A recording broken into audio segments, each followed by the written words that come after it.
I really want to be clear about this breakdown and clear about what it isn't. Not gonna explain any of the themes, color motifs, or symbolism. Not doing, well, they showed this, but what they really meant was that. Not doing the pulp fiction theories. It was bought in a little general store in Knoxville, Tennessee. What was underneath Wallace's Band-Aid? What was inside the suitcase, or the reason the combination was 666? Are there hidden messages that Stanley was trying to subconsciously tell the audience? Maybe, but I'm not doing hidden meaning breakdowns here. Especially since we know that the current version we have is not the story he initially planned to tell. He read the screenplay King sent him, took notes and then decided to write his own. Secondly, his film is only a close version of the screenplay he wrote, and because they made so many changes on a daily basis. When Jack was asked about the daily filming, Jack said, "We make it up as we go along." Don't we, Viv? The Shining most everyone knows is missing key scenes which never made the final edit. We know this because there are additional sequences in the film of Jack finding a large scrapbook that has articles about Delbert Grady. I recognize you. I saw your picture in the newspapers. The DVD or streaming version of The Shining that we know isn't even the film that was in the theater, because a few weeks after its release, Stanley removed the end sequence of the film where Danny and Wendy are recovering in the hospital and are visited by Mr. Ullman. Robin Pappas played the nurse that cares for Wendy and Danny. And Burnell Tucker played the policeman that returns to the Overlook only to find that Jack's dead body can't be found. As a side point, both of these actors had small roles in Superman 2. Right when the credits start to roll, most people say, "I loved it, why was it so unsettling, disturbing, and what the hell I just watched?" You'll notice the version of The Shining I'm using is probably different than the one you've previously seen.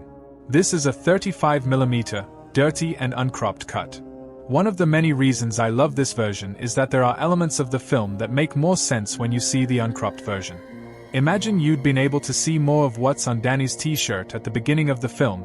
There would be just a little more impact later when Dick Halloran says, "Yeah. What's up, Doc?" The premise of my theory is based on the 3 levels of storytelling that Kubrick shows us, combined with the concept of the unreliable narrator. Level 1. Stanley is telling a story about a family that stays at the Overlook. This is the movie, telling us what actually happened in this fictional story. Level 2. Jack Torrance, one of the characters from the Level 1 story, is outlining a new writing project, one which uses many of the elements from the things that actually happened in the Level 1 story. Things that Mr. Ullman tells Jack Torrance. So the things in Level 2, they are similar or loosely based on elements from Level 1. Level 3. Within the Level 2 story, there are supernatural elements which breaks what we, the audience, would call reality. What we have is a writer who wrote a story and then a filmmaker read it, and then decided to write a slightly different story. The main character in Stanley's story, Jack Torrance, who tells us that. I'm a writer. So Stanley shows him taking his family to a hotel, and then this author decides to write a slightly different story from what he was told by Mr. Ullman. I'm outlining a new writing project. This new story is about a man who's also named Jack, who's also a hotel caretaker, who also brings his family to a hotel, but this hotel, it's been haunted since 1921.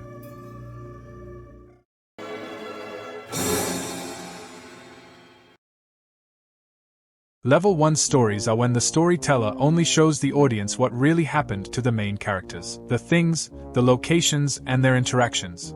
But, because the storyteller is telling a story about Jack Torrance who's also a storyteller himself, this becomes a Level 2 story. It has similar but slightly altered aspects from the Level 1 story. Hired a man named Charles Grady as the winter caretaker. Charles Grady. Grady, sir.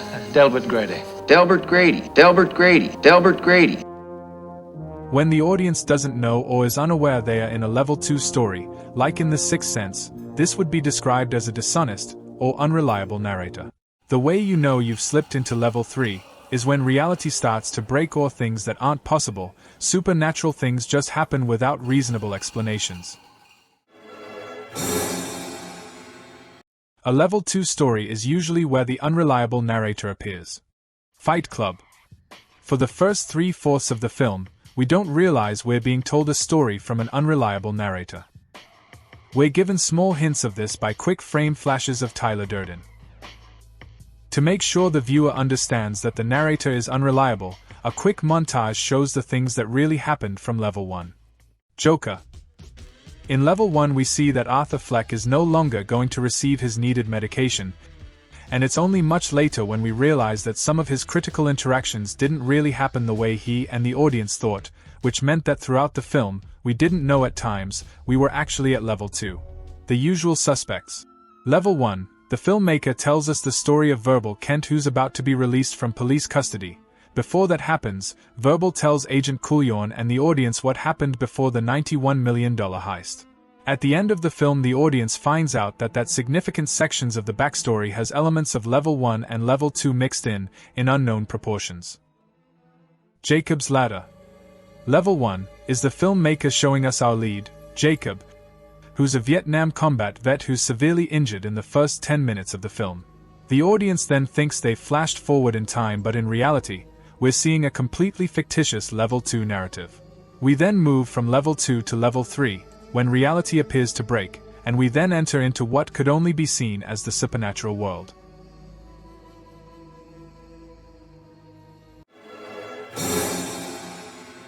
We're going to look at the 3 levels of storytelling by taking a closer look at 9 locations in the film. The hedge maze, the front lobby, the manager's office, the Colorado room, the gold room, the kitchen, the Torrance's bedroom, room 237, and the hallway outside of room 237. Let's look at 5 key outdoor scenes. Number 1, the opening establishing shot of the Overlook. Number 2, Bill Watson, Mr. Almond and the Torrances walking by the hedge maze. Number 3, Wendy and Danny going to explore the hedge maze, and while Jack is staring at the indoor model of the maze, it becomes the outdoor maze. Number 4, Dick Halloran arriving in his snowcat. And 5, Danny being chased by his father into the hedge maze. We're going to get the best possible angle of the Overlook Hotel, and then zoom in a little. Outside of the Overlook Hotel that Stanley Kubrick created, there's only concrete. But the one that Jack Torrance has created, I'm outlining a new writing project. Grass, little rocks outlining the roads and small bushes. If we were to pretend that the hotel is on a north to south axis, then the hedge maze would be to the east of the hotel. The other thing to notice is that the maze's entrance would be on the south side. There are a couple of key aspects of the Level 1 establishing shots of the hotel that simply don't match with the Level 2 hotel. A close-up of the center of the hotel, the main entrance. North of that main entrance is the garage where the snowcats are kept. In Level 1, there are additional structures to the north of the garage. In Level 2, not so much. What's also interesting about the garage is the 4 distinct floors. But in Level 1, only 3.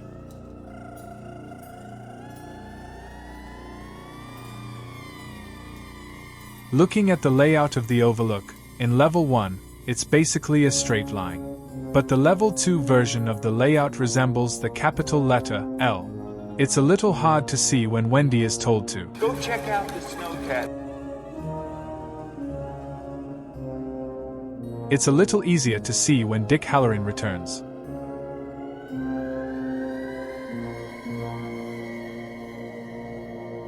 The L-shaped layout can also be seen when Jack comes outside and chases Danny. We said earlier that if the hotel's layout is north to south, then the maze is located on the east side of the hotel. One of the most important points of the wide shot of the hotel in Level 1 is that the hedge maze not only isn't there, but more importantly, given its size, there's no room where it could even be next to the hotel. So all aspects of the hedge maze is a Level 2 creation. The camera is dollying from right to left, and walking past the maze entrance on the south side, we follow the group as they walk to the hotel. Now, this shot is the same but different. From left to right, Wendy and Danny run out of the hotel and go into the maze's entrance.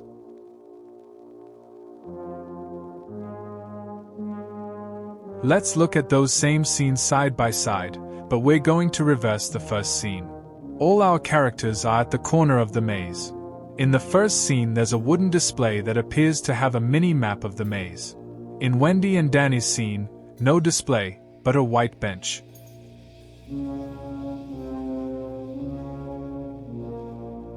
Wendy and Danny go into the maze entrance and the other group walks past it. But we can clearly see the maze map in the second scene, even though in the first scene, it was at the corner of the maze. The maze layout actually changes from scene to scene.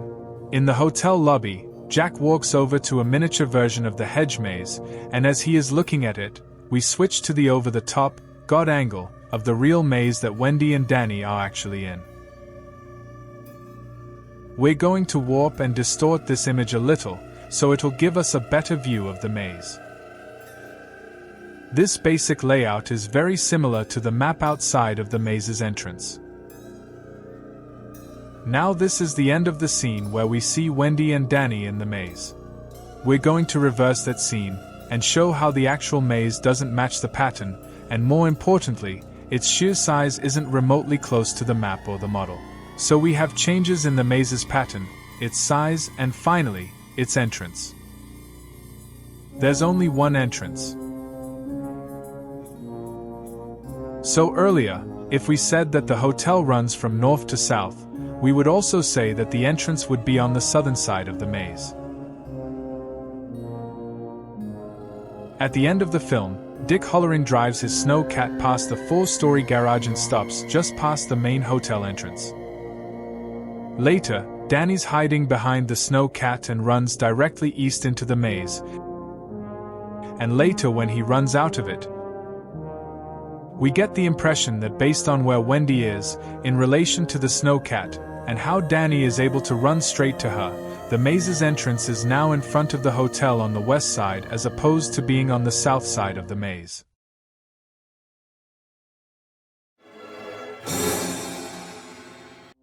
We're going to look at the 7 scenes in the lobby. Number 1. Jack Torrance arrives for his interview. Number 2. On closing day, Jack meets Mr. Ullman and Bill Watson in the lobby. Number 3. Coming from the kitchen, Wendy is bringing Jack his breakfast. Number 4. Jack looks at the mini maze layout. Number 5. After discovering the phones are down, Wendy heads to the manager's office.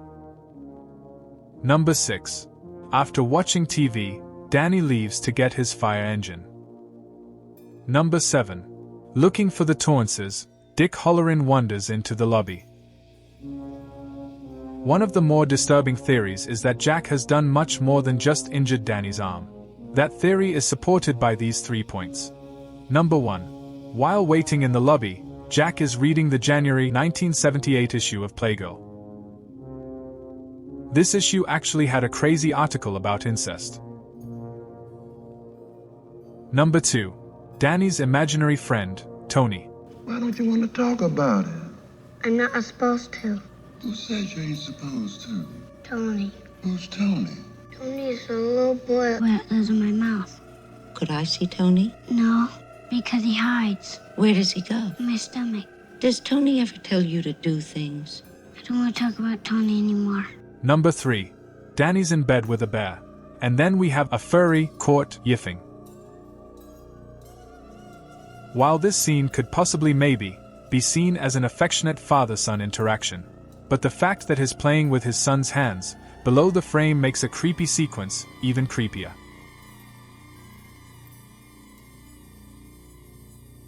I'm not saying this theory isn't true, but I'm saying if it's true, it's not true of Stanley's level 1 character, Jack Torrance. But it may be true of Jack, who's Jack Torrance's character in level 2 and 3. When Jack's in the lobby and asks, Has your luggage been brought in? Right there. Oh, fine. let's take a closer look at the amount of luggage that the Torrances have brought. The Torrance's family car is our VW Bug, and the level 1 story is circa 1980. This is the amount of trunk space available. It's not feasible that this much luggage could fit into that trunk. So everything in this scene, including the Playgo magazine, is level 2. Dick Hallorann and Danny discuss their supernatural powers, level 2. When Danny is being treated by the doctor, we're also in level 2. Earlier, it possibly was level 1 when Danny was in the bathroom, and we see the sticker of Dopey on the bedroom door. Later, it's gone, so at a minimum, level 2. The artwork to the left of Wendy is missing. The toilet earlier appears to be a couple of inches lower than the tub, and we could see the top rim of the tub, but later, the shower curtains are now outside of the tub instead of inside, as they were earlier. And it's a completely different shower curtain. Earlier it was a plant-based print, but later it appears almost like geometric squares. So when Danny tells the doctor about the little bit lives in my mouth, this is clearly level 2. And finally a yiffing furry that just appears? This is level 3 craziness. So if the incest theory is correct, it's true of Jack, not Jack Torrance. So the main windowed entrance that Jack enters, we're calling that number 1. Jack walks over to the main lobby receptionist to get directions to the Overlook manager's office. As Jack walks away from the counter, we see windowed entrance number 2. What's important is this is where Wendy and Danny watch TV. We now see windowed entrances 3 and 4, which is all the way at the end of the lobby. In front of number 3, nothing, but in front of number 4, there's a table with an out-of-focus green object on top of it. Wendy discovers the phones aren't working and heads to Mr. Ullman's office to use the radio. We can see windowed entrances 1 and 2. And just before she leaves the lobby, we can see the table that was in front of window entrance 4 is now in front of number 3. This is confirmed that it moved from entrance number 4 to 3 when Jack goes over to take a closer look at the table, and then we're able to get a closer look at the mini maze. We're going to focus on the second windowed entrance. When Jack arrives for his interview, there are 2 chairs facing the TV. When Wendy brings him his breakfast, there are 2 chairs facing the TV. Jack's playing bouncy ball in the lobby. In front of the lobby desk there are 2 chairs facing where the TV would be. When Wendy goes to Mr. Ullman's office, she passes 2 chairs that would be facing the TV. But when Wendy and Danny are watching TV, the TV that has no visible means of receiving electricity, we slowly pull back to reveal that those 2 chairs, have disappeared. But when Dick Hallorann returns, the 2 chairs reappear.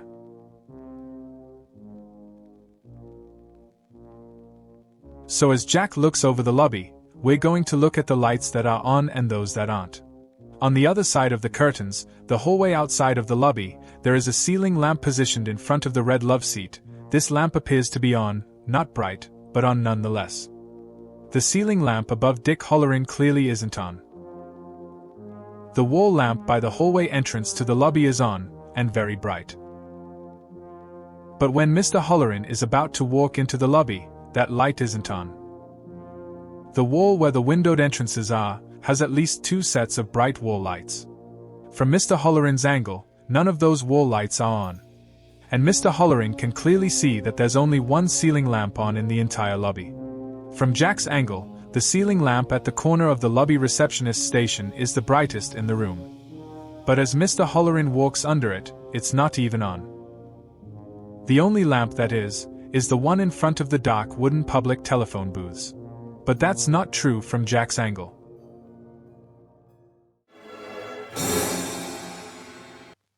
Let's look at the outside of Mr. Ullman's office and focus on what's not below the 2 rows of pictures when Jack arrives for his job interview. Next, when Wendy finds out the phone lines are down, she goes to Mr. Ullman's office and there's nothing below the pictures. We're clearly in level 2 because when Jack goes in to disable the radio, light switches have appeared. In the office, there are 2 guest chairs. Look at the chair on the left side, and very close to the left side of that chair, there's a small mini fridge. And on top of it is a seat cushion and a small brown box. There's a brief scene of Wendy and Danny talking, but when we come back to the interview, we're now at level 2. The mini fridge is no longer on the left side of the chair, it's moved, it's now behind the chair, that seat cushion, it's gone, and one box has become 2 boxes. These boxes, they are centered on the top of the mini fridge. Less than a minute later, level 3. Both boxes have moved from being centered to the left side of the mini fridge, and the top box, it's been slightly rotated. Looking at the whiteboard on the left wall, its left edge is an inch or 2 to the right of the 2 pictures and is basically lined up with the wooden cabinet underneath it. When Wendy comes in, this is also a level 1 scene given that the pictures, whiteboard and cabinet are all still lined up. Now when Jack comes in, level 2, because the whiteboard has clearly moved. And within seconds, we are at level 3. The chair, it was under the 2 pictures. It's gone. Mr. Ullman's desk has a variety of items on it, including his nameplate. Now, when Wendy comes in, the majority of the items have been removed, or may be placed in storage, including that nameplate. Later, when Jack comes back to the office, the nameplate that was gone has reappeared.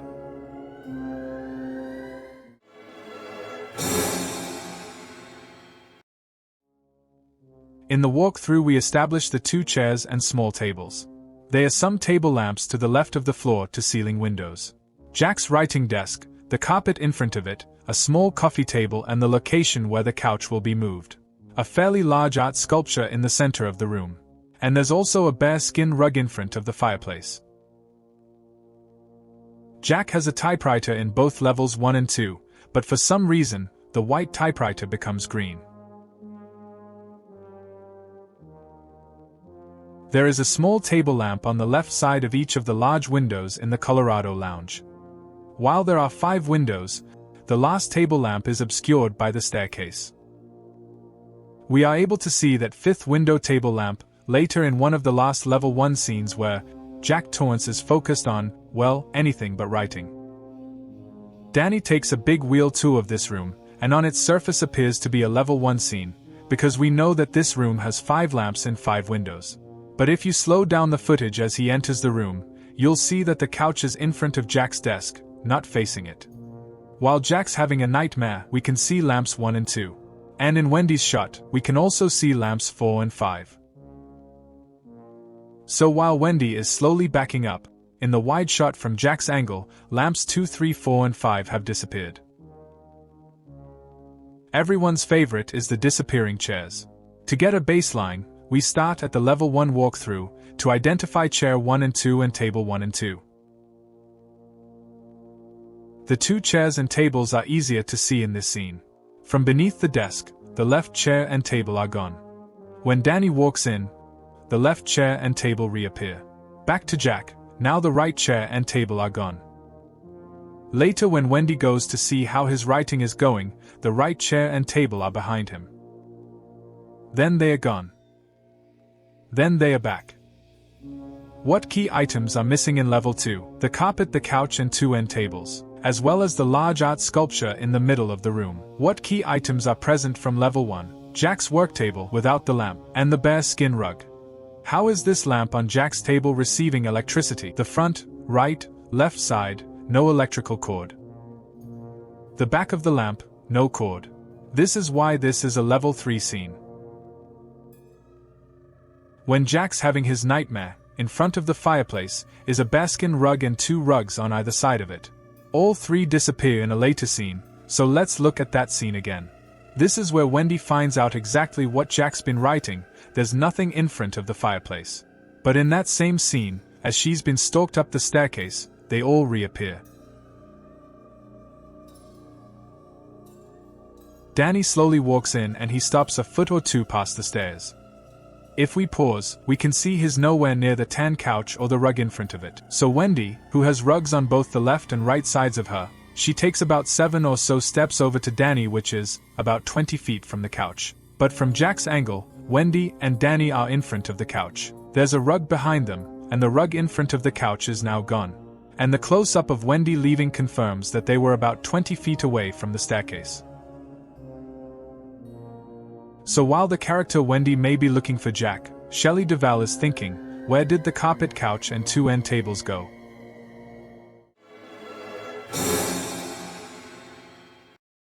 The Torrances' tour continues into the Gold Room. They enter from the left side, and along the right side of the room there only appears to be one door.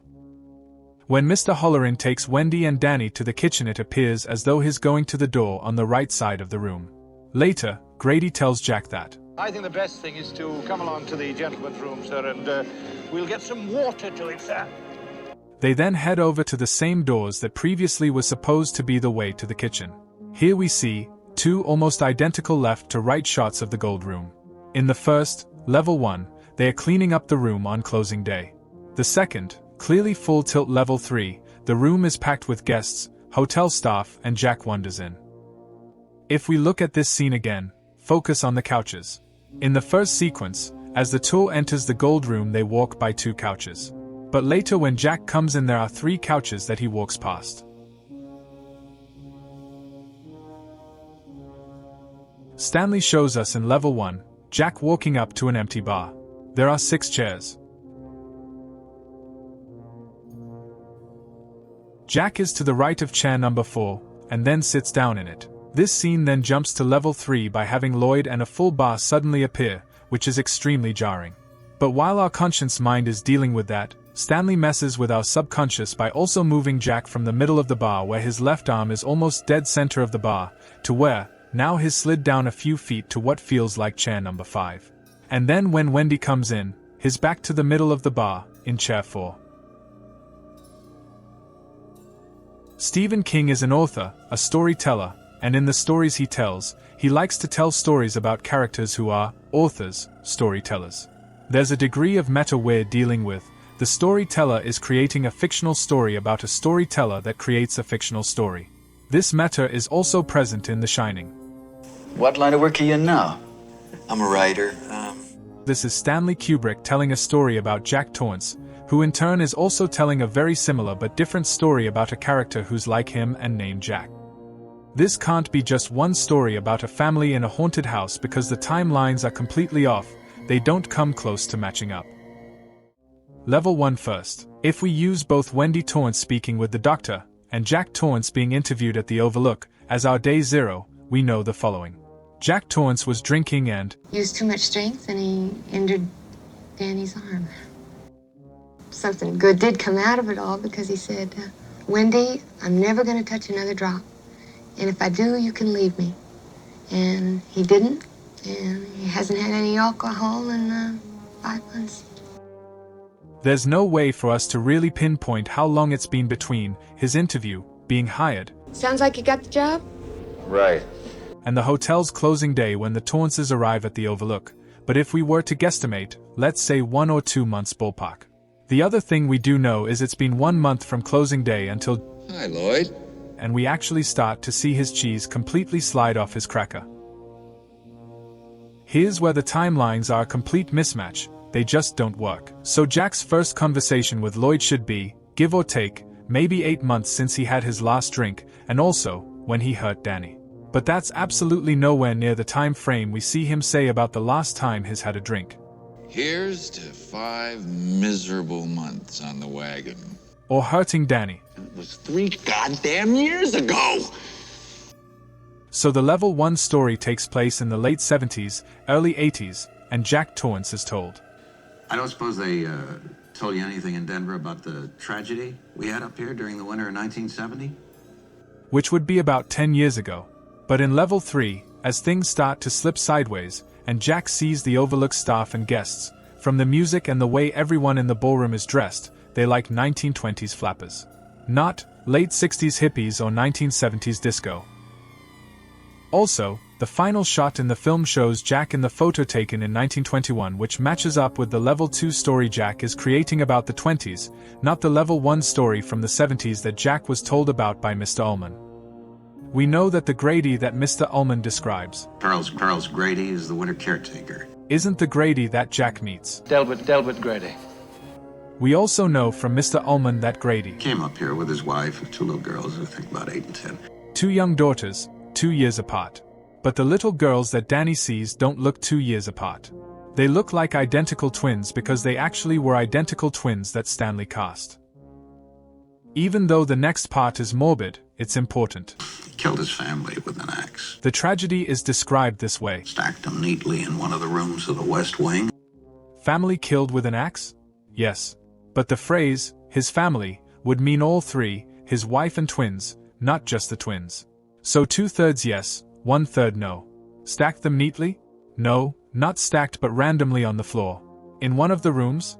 No, in the hallway. So again, the vast majority of what we see in the film is level 2 and 3, which are variations from the original level 1 descriptions.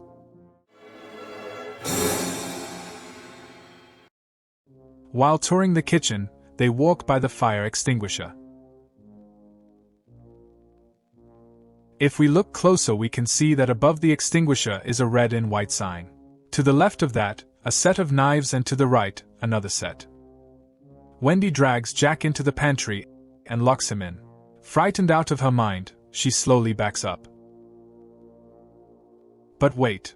The sign is gone and in its place are some additional knives.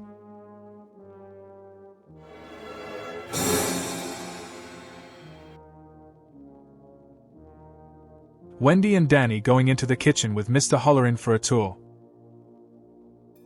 And Jack leaves the kitchen with an axe, off to correct his son.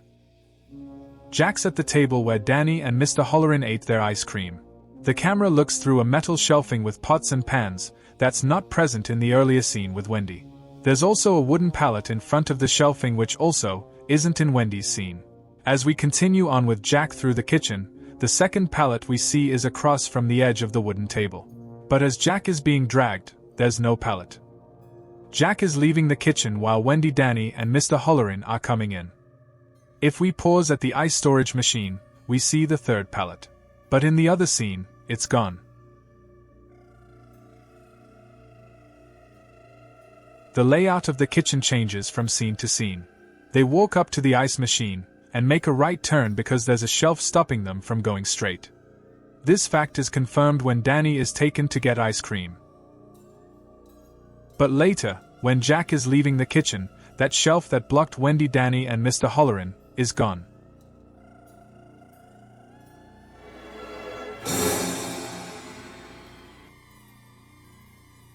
As they walk past the chef's office, which is on Wendy's side, they're about to go into the freezer, C4. We know this because Now, right here is our walk-in freezer. the door handle is closest to the chef's office and the door's hinges are on the other side. A few minutes later we can see what's on the wall opposite C4, which is basically another door.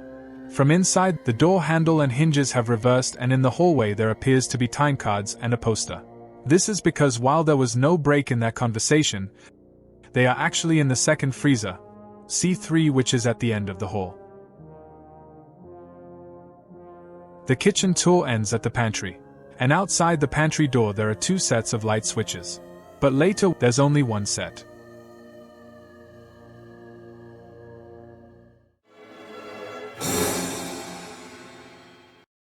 Most of the locations in The Shining only have 2 or 3 scenes, but the suite where the Torrances live have 7 scenes.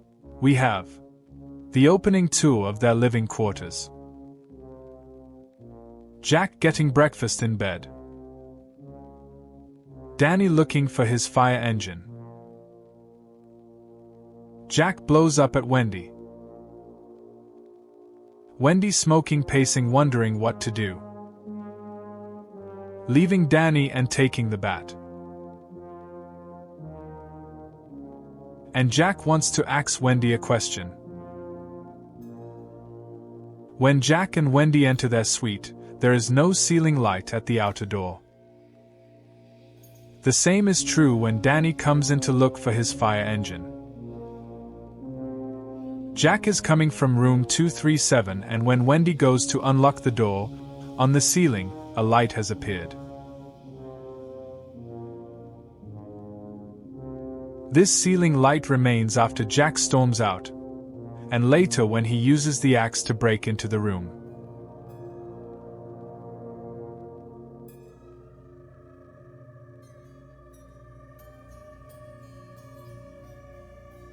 Before they get to the bedroom, the living room, on the right side is a wooden chair. Later we get a better view of this wooden rocking chair. Jack, who's coming from room 237, the rocking chair, it's gone, and in its place, a small table. Wendy's trying to decide what to do. There's a cushioned chair by the lamp and the wooden rocking chair has reappeared. Jack walks in and we can see the cushioned and rocking chair, they've switched places. The picture appears to be, maybe 4 to 6 inches above the headboard. Jack sticks his tongue out, which distracts us from how close the picture is to the headboard. But when Jack has his breakfast in bed, the picture is clearly much closer to the headboard. As Danny's tiptoeing in, now the picture is significantly higher than it's ever been. But when Danny comes over, it's disappeared. It reappears when Jack has a partial nutty on Wendy, and his full-blown nutty a little later.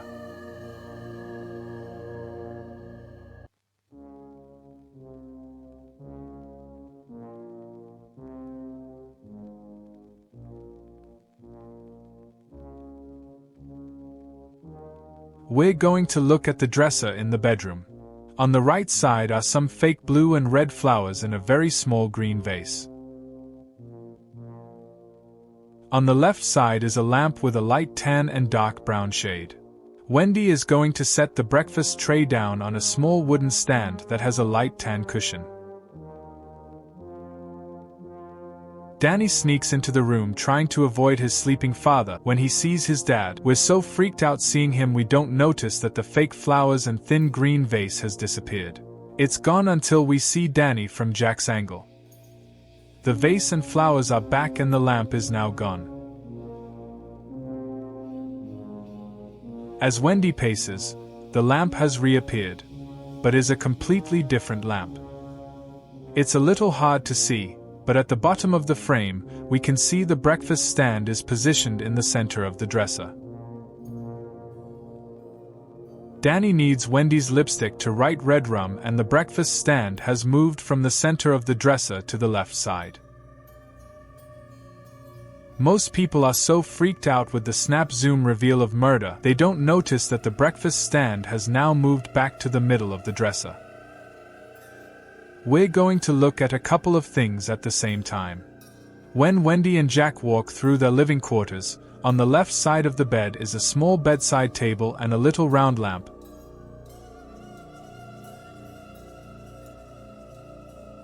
And on the right side another bedside table. When Danny first sees Jack, the lamp on the left side of the bed is anywhere from 12 to 18 inches from the bed. But when he comes over to Jack, the little round lamp has become a skinny lamp, it's very close to the bed and the table on the right has disappeared. As Jack is yelling at Wendy, the table reappears and now has a lamp. But please notice the lamp on the left side of the bed. After Jack leaves Wendy, so does the lamp. The audience focuses on how upset Wendy is, but look at how the edge of the table lines up with the molding of the bathroom door.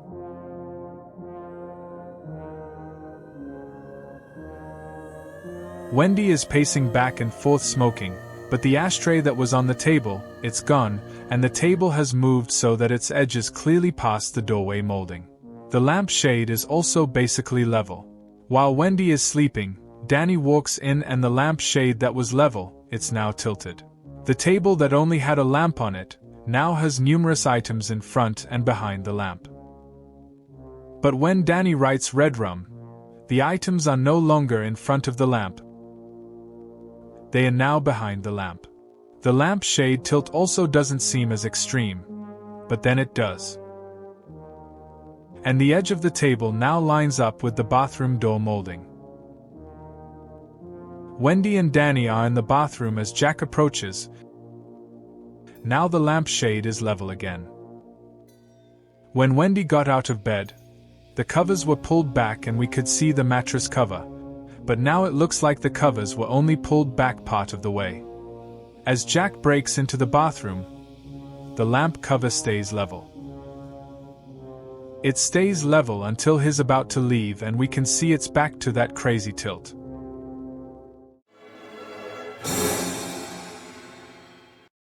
One of the great things about female nudity is that regardless of your gender or your orientation, whether it's sexual or just admiring the beauty of a woman's curves, looking away typically is not what's done. So Stanley gives us these long, slow, almost hypnotic shots of a completely naked woman. He knows what you're looking at, but more importantly, he knows what you're not looking at. So on the left, she gets out of the tub and very slowly walks over to the center of the bathroom and waits for Jack. On the right, she embraces and kisses Jack. The first time you're watching this, it's like, hey, hold on. Yep, she's completely Furburger naked. But then it's, let's completely ignore the nudity and focus on the top right section of the bathtubs. In the earlier scene there are 2 showerheads. In the other, there are none.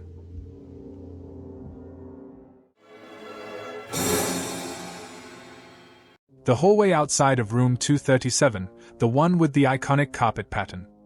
There are only 3 scenes in the hallway.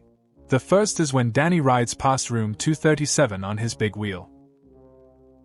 The second, when he goes into the room. And the third, when Jack comes out of the room.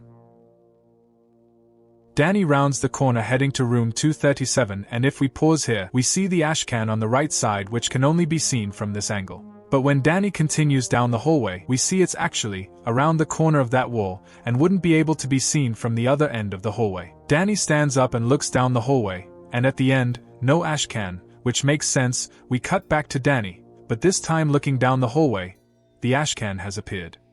But then later when Jack comes out of 237, it's moved from the corner to further up the hallway to the room across from 237. One of the scariest aspects of The Shining for me, it didn't happen when I was watching the movie, but happened when I was analyzing it. Danny rolls up on room 237, which is behind him to his left. In front of him, to his right is another room with the door closed. From a crazy low angle, behind Danny, we see room 237. But now that closed door, on the right side, it's clearly open. Opened as if some invisible evil force is behind Danny, watching him, about to creep up behind him. I can't imagine how scared I'd been if I'd actually noticed this while watching the movie. In all likelihood, the reason that door was open is that the cameraman was in that room to get the low-angle shot of Danny looking over his shoulder at room 237. Much has been made about the carpet pattern where Danny's playing in the hallway. In one shot, he's sitting behind the pattern, and then a few seconds later, he's in front of it. Keeping the actors dead center in the frame, whenever possible, is something that gave this film a very different look and feel. So while the shifting of Danny from one carpet pattern to another fits my theory of multiple levels of storytelling, it could easily be Stanley just trying to keep Danny framed in the center of the shot. The first shot is from overhead, and if you compare the dirty 35mm cut to the clean cropped cut, both are centered, but in the clean cut, you see Danny's in the center, but what you can't see is that he's no longer in the center of the hallway. For Danny to be in the center of the hallway, he will need to be moved here. And in the next shot we can see that's where he's been moved.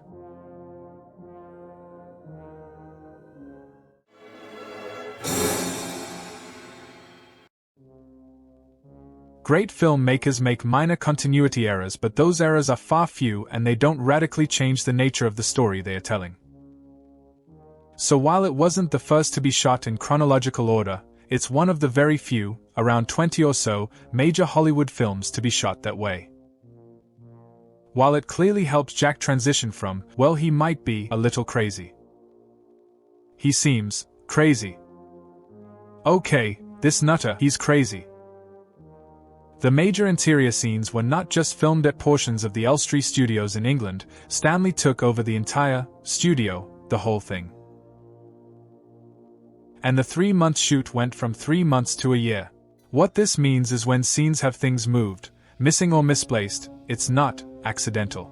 The sets they built stayed as is, for the entire shoot. On this film, Stanley was known for adding, removing and moving background items in between shots. Doing this unnerves the subconscious, and in a horror film, is completely on brand for Stanley's level of genius.